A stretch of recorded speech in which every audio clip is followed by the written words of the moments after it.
Have you guys ever had that moment where you're talking to someone and then you hear the inhales in between of their speeches and all you can think of is just Mijuku, Mujo, Saredo. Oh man, that's where we think about Minami. Minami is such a force to be reckoned with, and every time when she inhales, we know it's coming. The power, the raw energy, the depressing vibes, Minami is coming, and it always delivers. Now, Minami has been dropping a couple of brand new hits, and I've just checked out Blue Garasu before the recording of the song. I ended up playing the song for 5 times, and that moment when the verse starts, it's just so good. It reminisces so much about the warmth and the feel that Minami always deliver in a song. And I guess the reason why we have this comfort towards Minami is because it all happens to most of us when we check out Crying for Rain for the first time. That is the song that puts her into the spotlight, and it is a song associated with an anime called Domestic na Kanojo, or Domestic Girlfriend. And at the time, I didn't understand what this story was. I've not read it, and as soon as comments started coming in from my reaction of the song, a lot of people are just commenting like, I showed this song to somebody and now that person is my stepsister. What is going on? Clearly at the time I have no clue about it, and that's where I was checking out the whole song with the blank canvas. Not knowing what to expect, just hitting the play button, and then we hear the line, Mijuku, Mujo, Saredo. And as the line progresses, the way she sings Utsukushiku, she sounded so close to us. There is even a little fry when she sings Utsu. And that is a preview of what she's going to deliver to us in the rest of the song, which is the rawness, the energy, the uncontained power that she's going to let loose. And as soon as she finished that line, the audio brings us to another dimension. The song suddenly just went big. Dun, dun, dun, dun, dun, dun, dun. The bass, the piano, the drum sets up the mood so well, and it gives us this feeling, let's check this out. Just as soon as we thought that this is going to be a rocking song, it suddenly brings down the energy at the moment. No destiny. And I want to say, just within the first 23 seconds of the song, it has managed to give us calm, serenity, a little bit of craziness, and then bringing us back down.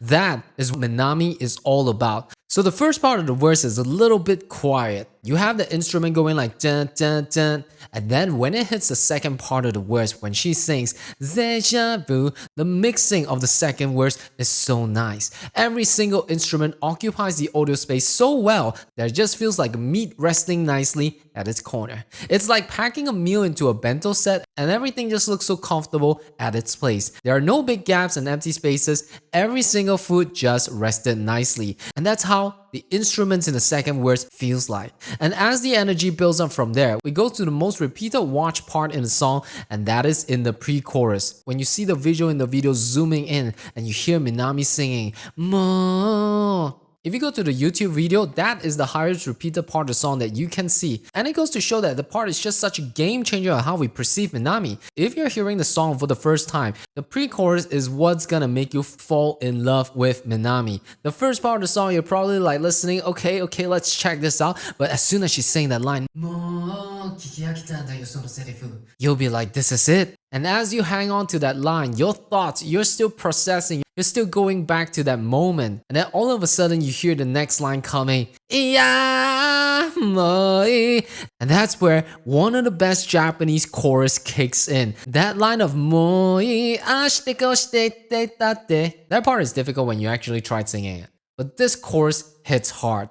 This is the part of the song where everything is cemented. Anything that you love about Minami, it goes back to this part. And I also love how the chorus is split into many different melodies that takes you up and brings you down and up again. And the animation in this part is just perfect. You have the main character running and it just makes you so invested in it. And at the same time, in the chorus, you hear her singing Asobi dake nara kantan de shinken. Every single cracks and crevices that you can find in the chorus, the inhaled volume is maximized. Key things we love about her. Hearing the song, we know that Minami is just somebody that needs to be taken seriously. And as she sings the last line of the chorus, Na ideyo. Wow, we have to protect her now, fellas. We must protect her. Cause that line is sung with so much innocence that we know we just gotta do our duty. And after that part, we have that guitar that just sounded so good. The reason why I love this song is because it's not just a ballad, it's a ballad with pure rock energy. The guitar riff is amazing. And what's so special in the second verse is that we have her singing the line "Moroi sensuhiroge."